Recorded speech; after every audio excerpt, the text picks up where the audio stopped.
لگتا ہے تو فرحت کی ظرافت ان کے باطن کی گہرائیوں سے ابھری ہے۔ ان کے لیے ان کے مضامین پڑھتے وقت ہم محسوس کرتے ہیں کہ ان کی ظرافت بالکل غیر شعوری ہے۔ اس لیے دیکھیں نا، ہمیں سمجھ آتی ہے، بے ساختگی ہے، وہ آورد سے کام نہیں لیتے، آمد سے کام لیتے ہیں۔ اور اسی وجہ سے جب ہم پڑھتے ہیں تو ہمیں اتنی روانی بے ساختگی نظر آتی کہ ہمیں مسئلہ ہی نہیں ہوتا، کہیں رکنا نہیں پڑتا تحریر میں، اور اتنی لطف اندوز ہوتے ہوئے ہم چلے۔ زاہد میاں اب جیسے کریکٹر، ہم بڑی روانی سے ان کے حالات جو ہے وہ پڑھتے ہوئے چلے آتے ہیں۔ ہاں جی، اب دیکھیں ایک چھوٹی سی نثر کا نمونہ جو ہے وہ میں پڑھ کر سناتی ہوں کہ وہ کیا روانی جو ہے وہ دکھاتے ہیں اپنے کلام میں۔ میرا اتنا کہنا تھا کہ وہ بپھر گئے، ہاتھ پکڑ کر جھٹکا دیا، کہا آ بیٹھ، میں تجھے تیری دلی کی تعریف سناؤں۔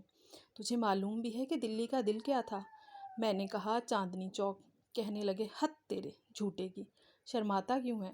چاوڑی کیوں نہیں کہتا؟ کہیں بڑی جگہ نوکر ہو گیا ہے کیا جو چاوڑی چھوڑ کر چاندنی چوک کی تعریف پر اتر آیا؟ بیٹا دلی کا دل چاوڑی ہے۔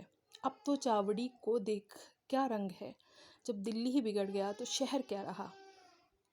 اب اس میں انہوں نے کتنی خوبصورتی، کتنی روانی، دیکھیں میں پڑھتی گئی ہوں، کہیں نہیں رکی، کوئی ایسا لفظ نہیں آیا جہاں پہ میں اٹکی ہوں، کہیں ہی نہیں لگا مجھے کہ مجھے مزہ نہیں آ رہا، تو یہ ان کی سب سے بڑی تعریف ہے۔ آتی ہوں بیٹا۔